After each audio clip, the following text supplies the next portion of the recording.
Hello and welcome to Belfast Iconoclast. In this episode, I speak to Emma Campbell from Alliance for Choice and head down to Dublin for the March for Choice 2016.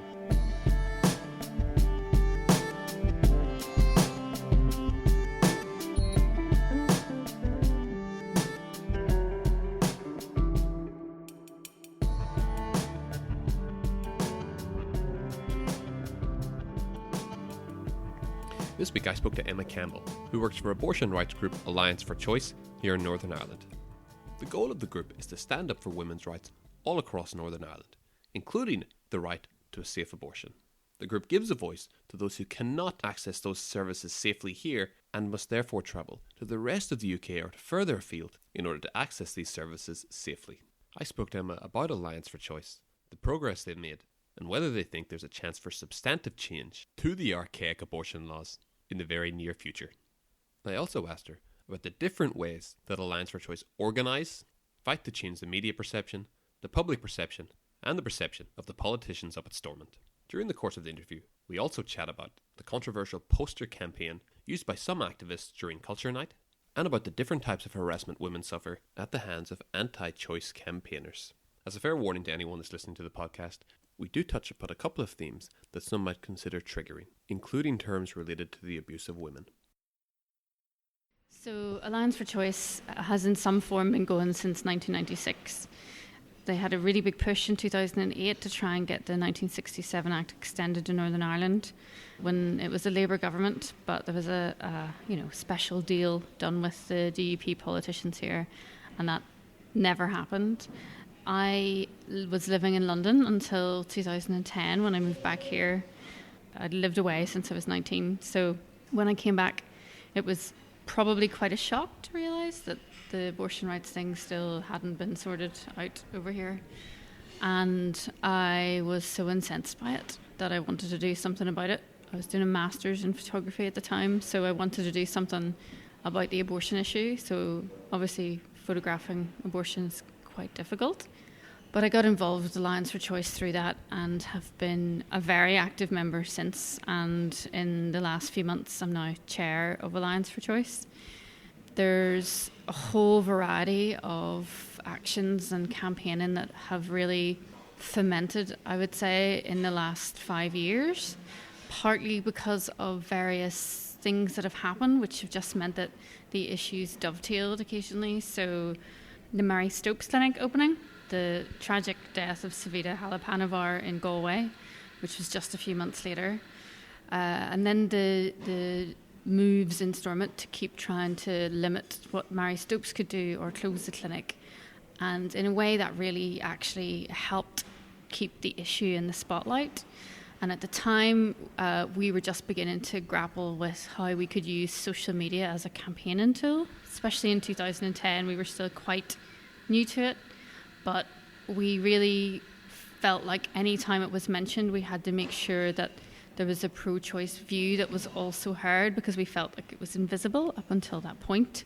So at that point, 2010, 2011, we were still finding our feet, but we found that the more vocal we were and the more that we spoke out, we got more people joining and more people wanting to help and campaign.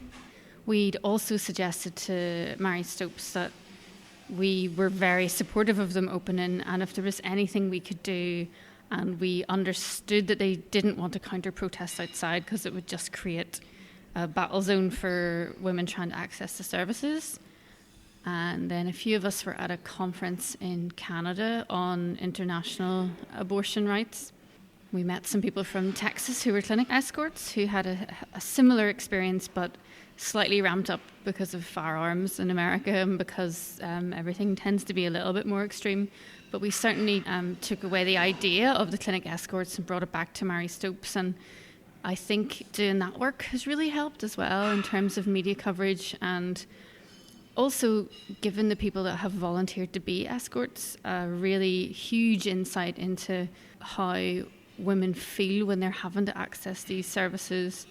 Because the women that access it in Mary Stopes are either the very few people that it's actually legal for here. So it means if they're getting an abortion here, they have a serious health condition, which means they're likely to either be disabled for life or have a chronic condition or be put at serious risk of dying when they're pregnant, and yet the protesters outside still don't believe that they deserve an abortion. So I think it's really cemented for a lot of people how they feel about the issue, because even if you don't believe that you would have an abortion yourself, I think that many people wouldn't stand outside a clinic and judge a woman or tell her that she's wrong. And a lot of the cruel things that they say outside the clinic, I guess, really puts a line in the sand for a lot of people. I made it my own personal pledge to talk to anybody that I met about what I do.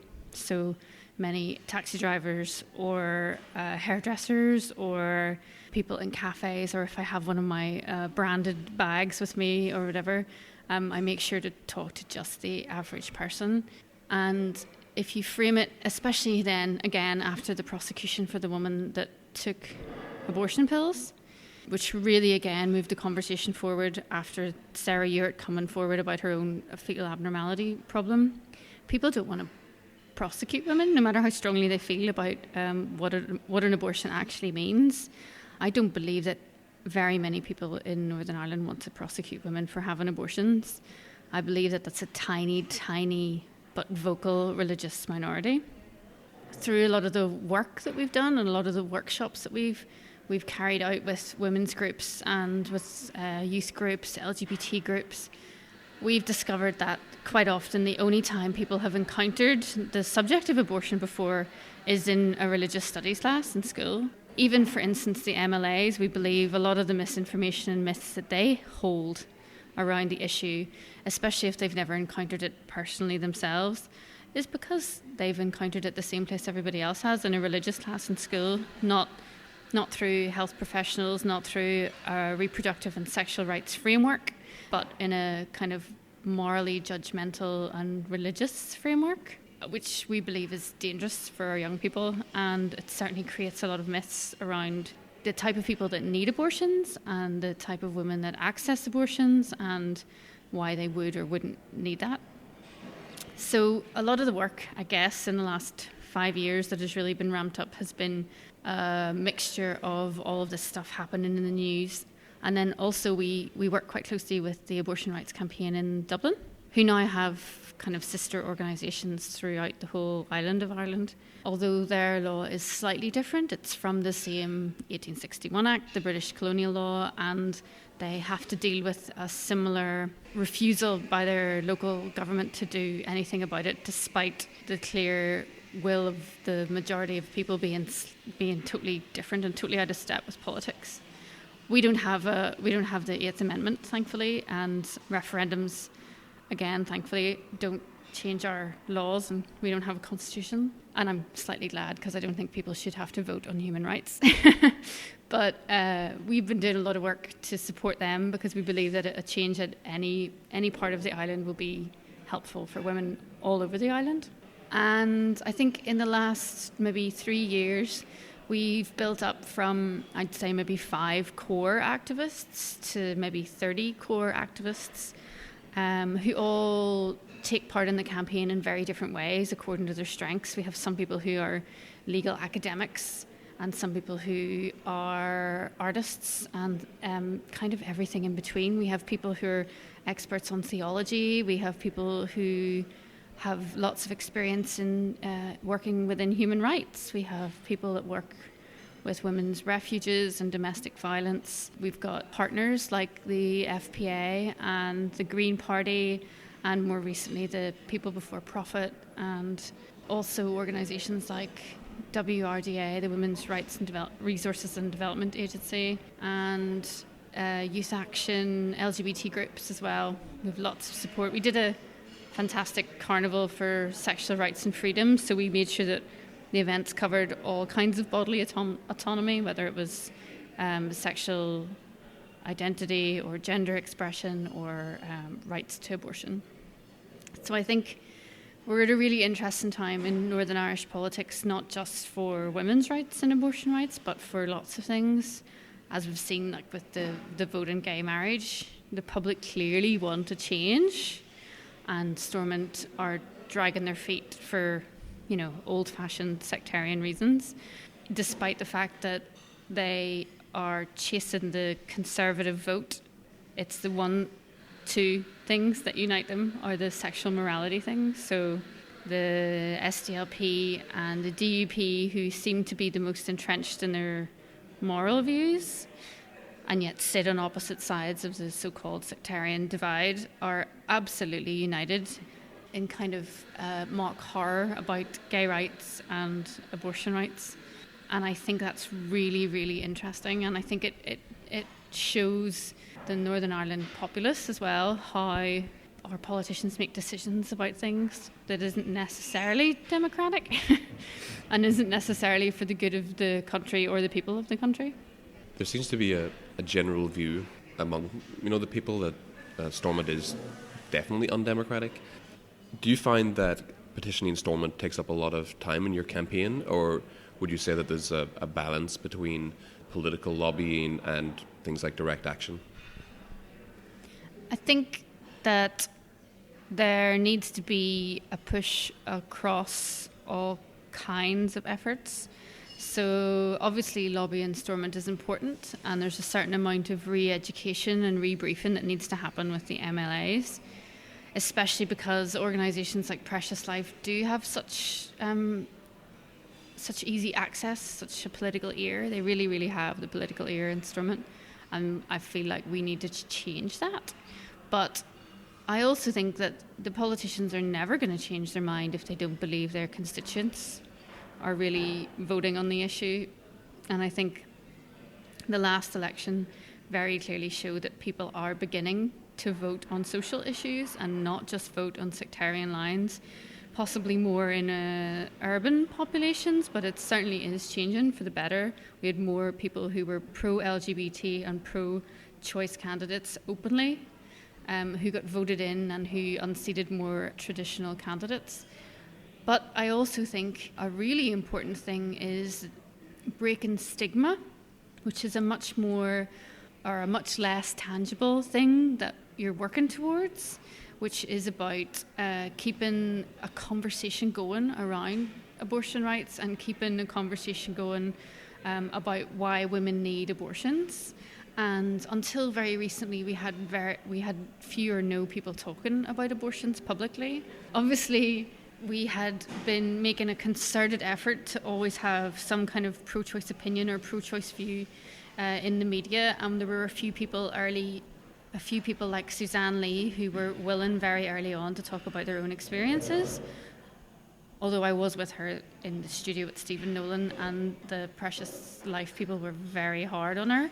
But she was very brave and told her story. And I think all of that kind of thing from the abortion rights campaigning side paved the way for somebody like Sarah Ewart to be able to approach someone like Stephen Nolan and tell them, I have a diagnosis of a pregnancy that's not likely to survive outside the womb, and they've told me they can't do anything about it here. So for people to see that and for people to understand, I think because it's been kept such a secret, shameful thing for so long, then people don't really understand the millions of different reasons that a woman might not want to be pregnant. And some of them are really much more tragic, obviously, than others. But I think all of these stories and a continuation of stories becoming more public is really important, even for the politicians to hear.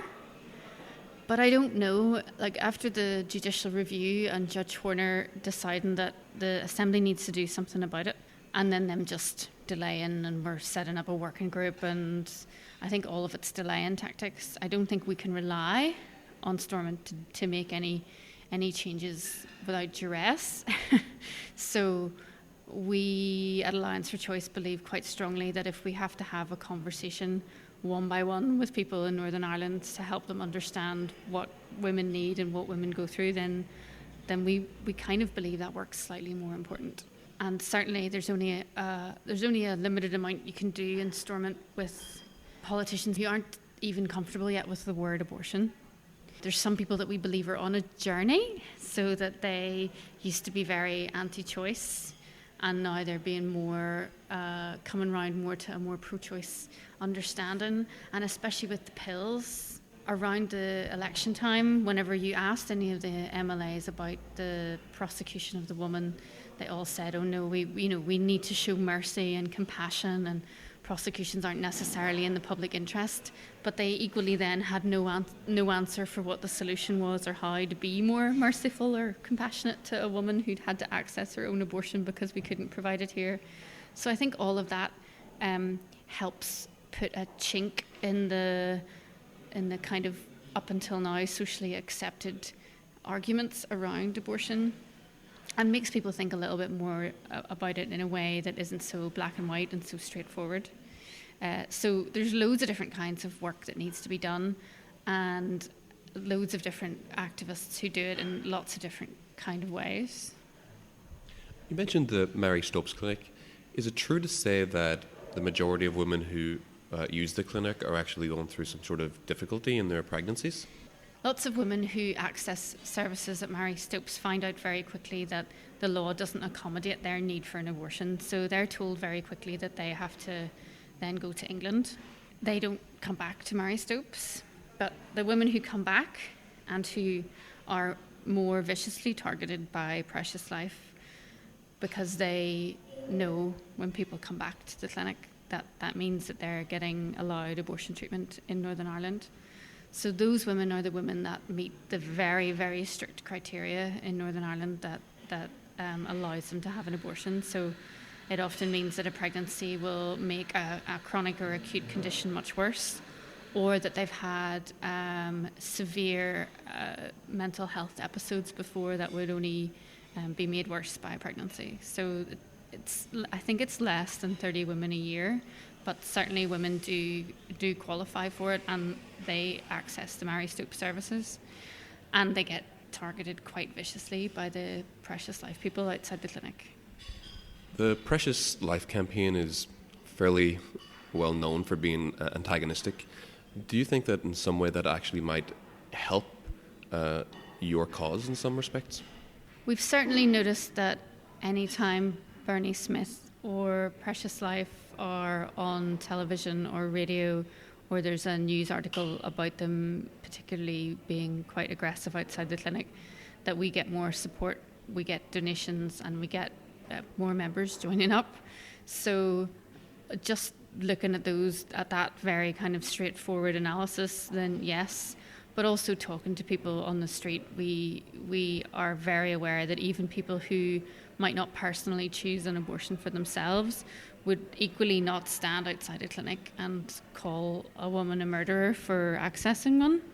So I think their tactics are suitable for the people in their organisation, but I don't think they do themselves or women any favours by their tactics. I'm still quite shocked that they do have such a political ear in Stormont, despite the fact their public profile and reputation is so disgraceful.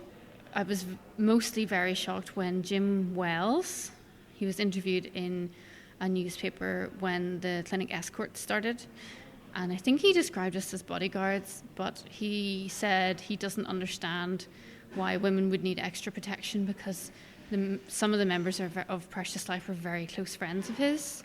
And I don't think if he was working as a politician in any other jurisdiction in the UK or Ireland or Europe that he would have got away with that statement. And so I think there's something a little bit disgraceful about him being able to admit that, and that people see that he can be non-biased or could have been non-biased in his role as health minister whilst also having those views. I think that's kind of disgraceful.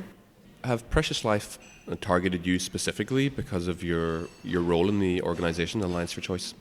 Yes, Precious Life have targeted me both by sending me messages. I've had phone calls from people, blocked people on social media.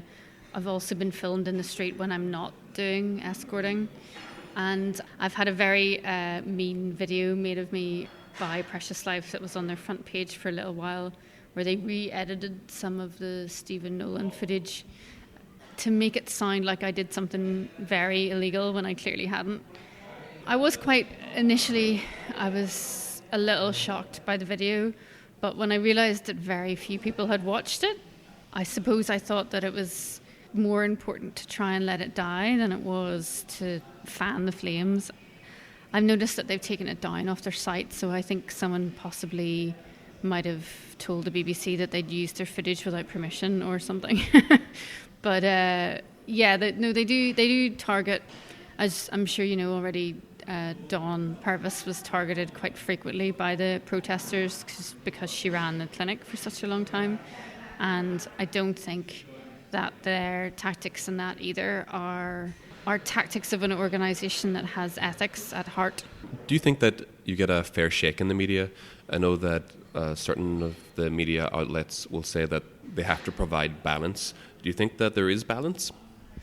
I'm very uncomfortable with this idea that our Alliance for Choice views are somehow balanced out by Precious Life views. If you look at the Millward Brown polls and the Amnesty International polls that were made of public opinion around the issue of abortion, there's less than 10% of people would feel as strongly as Precious Life do, which leaves 90% of the population who fall somewhere on a spectrum of pro-choice opinions. We believe that you can be pro-choice even if you don't agree with abortion yourself, if you don't want a woman to be criminalised for making that decision. So that accommodates a very wide 90% view, and yet we're put in the same room with someone who is essentially an extremist. I worry about them having so much time in the media because they say very damaging things about women, and they continually use myths and misinformation around the health effects of abortion and the mental health effects of abortion from individual studies that have been disproven many, many times. So their ideas about abortion causing breast cancer have been totally disproven. Any link of mental health trauma to the experience of abortion has for a long time now been attributed to the stigma and persecution in the local community around the issue in the first place, rather than the abortion itself. So in countries where there's little moral judgment and little stigma around abortion, then the effect on women and their mental health afterwards is far, far less than in a country like Ireland and Northern Ireland, where women have to travel to England, keep it secret from their family, from their friends, from the community, under fear of persecution. So I find it very difficult to deal with the fact that Precious Life can get away with telling misinformation and myths around abortion so frequently in public and get away with it, and I don't think they deserve that platform. Your public campaigns, generally speaking, are regarded as being quite effective. There was a bit of a, I don't know if you would call it a storm in a teacup, very recently regarding some posters that went up over Culture Night. Now, I know your organisation had nothing to do with that, but how do you feel about that poster campaign? I certainly watched with interest the arguments on social media around it, and I found the coverage on the Irish News, I think it was, quite interesting. How it was covered as some kind of threat to Culture Night. I find this really interesting. I also noticed that a lot of people who had a problem with the posters were trying to tell activists that they weren't doing activism properly. And although we have our official lobbying campaign, we work very closely with Belfast Feminist Network, and we understand from campaigns, for instance on campus rape, that sometimes people are very moved and angry about an issue.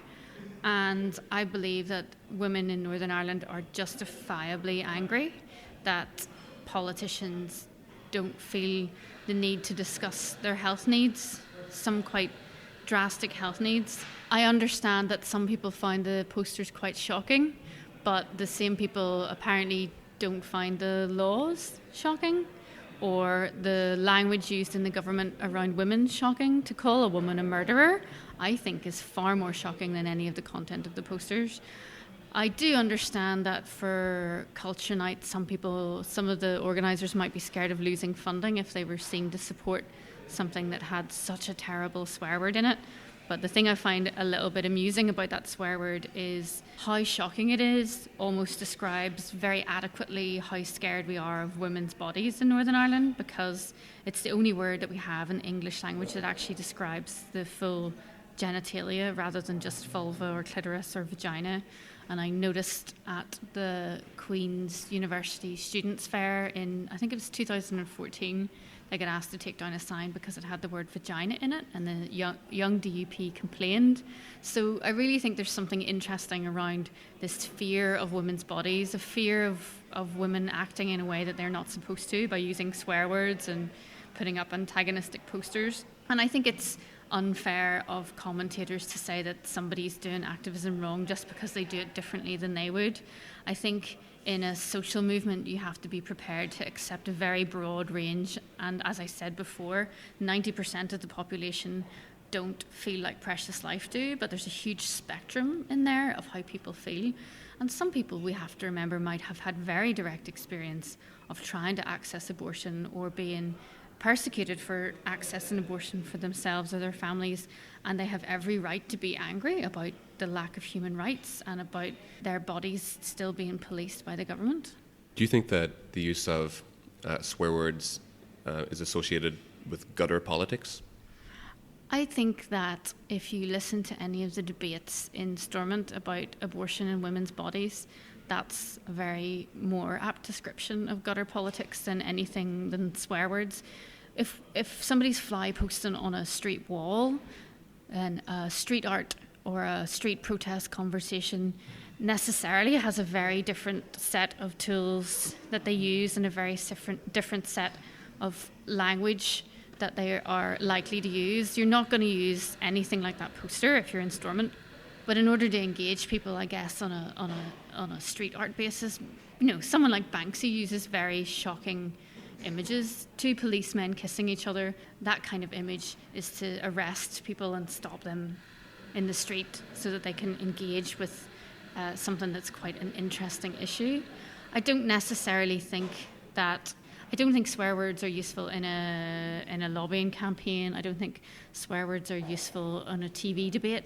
But as anybody who attended either the rally in Belfast or the March for Choice in Dublin knows, that in those times of solidarity, when you have all these activists together, I think people feel safe in expressing their anger and expressing the things that they're angry about. And I think being angry about not having control over your own body is perfectly justified. On social media, it seemed like a lot of people were criticising the poster. Do you think that generally there's more support or criticism for these types of actions? It was very interesting to read a lot of the comments on the Belfast Feminist Network, because a lot of people seemed hugely supportive of the spirit and the message behind the posters. I think anyone who feels quite strongly about an issue and who's been active in the campaign for more than a few years will understand the frustration and anger that was expressed by that poster. I think it's perfectly reasonable that some people aren't comfortable with that word. I know my own mother, it's her own least favourite swear word, but I think that to be more disgusted with that than the actual law and policy means that your values maybe need to be looked at. I think what's much more damaging is somebody like our Attorney General saying that an abortion is equal to putting a gun to the head of a newborn baby. To me, that's far more shocking and far more damaging to women than anything that those posters had. If someone wants to help out Alliance for Choice, in what way can they do so? Do you have to have some sort of political background? Do you need to be constantly petitioning and lobbying and working with government, or is there another way that people can get involved? Well, we have a range of activists with so many different backgrounds. My own background isn't political. My own background is from an art and media context. Other people in the kind of core group of activists, we have academics, we have community workers, we have people who are stay-at-home mums, we've got teachers, legal people, we've got people that work in bars. It's just a huge spread of people. I definitely don't think you need to be, you don't have to have any official qualifications in lobbying, that's for sure. Some people like to go and make banners and posters, and some people are really good in social media and know how to engage. And that's really valuable for us because it's not necessarily always our strong point. Some people will act for us, or some people are good at doing spreadsheets and organising who's gonna do what when. And sometimes, obviously, we're involved in cultural things as well. But we have a public open meeting once a month. It's normally the first Tuesday of every month, which is all kind of advertised on our Facebook page. And that's for people who maybe haven't engaged with us before and want to come along and learn what we do. We also are involved so there's the Human Rights Consortium festivals coming up, the Human Rights Festival. We've got a panel there, and we like people to come along and be in the audience. We have people who maybe have disability or mobility issues, so they can't always come to meetings or marches, but they'll purposely be very, very active at supporting us on social media if we're ever on television or radio, or there's ever anything happening in a newspaper. And the other thing we do is we have workshops. On the 22nd of October, we have a workshop on Saturday morning, afternoon, which is So You Want to Talk About Abortion. And it's really like an introduction to people who would find it uncomfortable, like I said, to talk to taxi drivers or family members or work colleagues, or they're kind of scared to bring it up because until you've worked in the issue, it can be quite frightening to bring it up with somebody in case you think that they've got a different opinion. So we do workshops with people just so that they can have conversations on the issue. So there's loads of different ways that people can get involved, and obviously social media is a good start, but it's better if it goes beyond that as well. I've heard a lot of people talk about the Trust Women campaign. Can you tell me a little bit about that? We decided that we really wanted to keep abortion as an election issue in the run-up to the most recent Stormont elections. And we felt that we needed something that many people, that 90% that I spoke about before, of people who are on a spectrum of pro-choice opinion, we wanted to be able to get them all on board. And we believe that the phrase trust women really gets to the crux of the matter, because it's about listening to what women need and the healthcare that women need access to. We find that it's been hugely successful, that politicians in debates have now started using this language, and that even media outlets have started adopting the kind of language that we used around the postcard campaign. So the postcard has Trust Women on the front, and then at the back it is 3 asks from the MLAs. One is to trust women to decide what to do with their own bodies. The other is to vote in support of any reform in the legislation, and the other one is to increase access to legal abortion for women in Northern Ireland. So I think it's been really quite successful, and we initially intended it just as an election campaign, but actually the momentum around it is still strong enough that we believe we can still use it to use in our workshops where we're educating people, and also when we're talking to MLAs. And finally, if someone that's listening has a family member or close friend that they know is anti-choice and they want to talk to them about it, what are some ways that you would convince someone to come over to the other side, as it were? I think a really good way of doing it, if you go onto the Abortion Support Network website, they're the organisation who help fund women with little or no money to access abortion services over in England from here. They have loads of case studies on their website, and I think if you present any of those case studies to someone and say, would you give this person abortion? What about this person? And if you give them 5 case studies and they say yes to one person, so yes to the person who is likely to have a fetal abnormality, or yes to the person who had been raped, but no to the person who accidentally got pregnant and is a single woman and needs to continue her education. I think if you put it to them that if you give it to one and not the other, then it's not about the baby or the fetus. It's about judging the woman and how she got pregnant.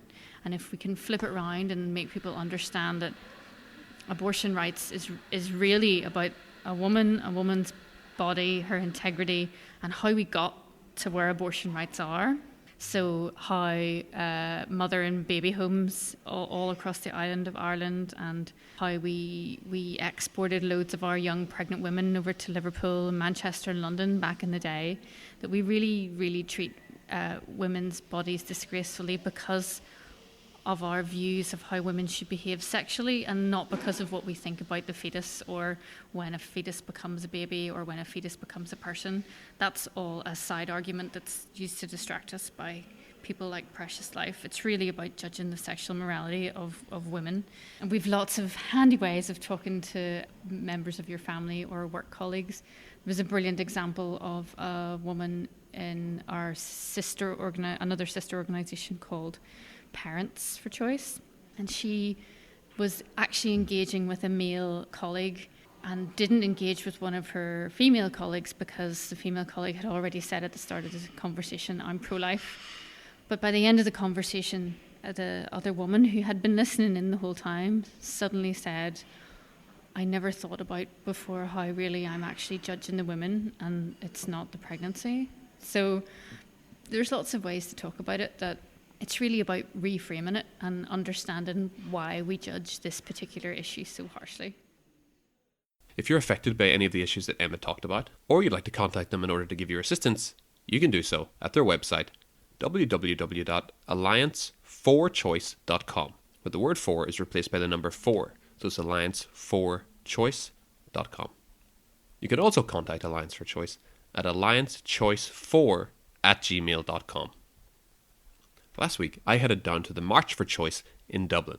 Thousands upon thousands of campaigners turned out on the streets of Dublin in order to show that they wanted the law to be changed regarding abortion rights. I spoke to some of the pro-choice activists that were down there at the march and recorded the atmosphere, including some very memorable chants. Pro-choice, that's our fight! No compromising with our rights! Pro-choice, that's our fight! No compromising with our rights! Pro-choice, that's our fight! No compromising with our rights! Pro-choice, that's our fight! Our choice! Our choice! Our choice! Our choice! Our choice! So there's loads of students' unions here today from all over the country. The Union of Students in Ireland has gathered, and we're from NUI Galway in particular. We think this is really important. We have a very strong pro-choice mandate. The Irish law is actually violating international human rights law. It's great to see such diversity of people here, like young and old, men and women. It just shows that it's not just a women's rights issue, it's actually a human rights issue. Well, it just goes to show the amount of people that are here and how important this is as an issue. And I mean, we're looking for people to have the choice and have people's voice, but it just goes to show how many young people here as well, and especially in the student movements across the country. All the Students' Union and Union of Students in Ireland have been hugely behind this for a very long time. I don't know what I've been told. Abortion law is getting old. Yeah, we're here protesting the 8th Amendment. It basically limits reproductive rights for women. Church-led institutions and the government forcing people seeking abortions to go underground, which makes it more dangerous for them. People are needlessly losing their lives or having to travel over to England, and it's always the people that can't afford it are taking the riskier procedures. So the way we see it, it is a class issue. Repeal the 8th. No. Not the church, not the state. Women must decide their fate. Not the church, not the state. Women must decide their fate. Not the church, not the state. Women must decide their fate.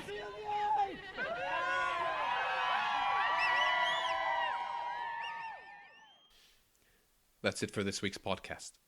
If you have any questions about anything you've heard in the podcast, drop us an email at belfasticonoclast@gmail.com or send a message on our Facebook page, facebook.com/BelfastIconoclast. Of course, you can also tweet us at BeFastIconoclast. Thanks very much for listening.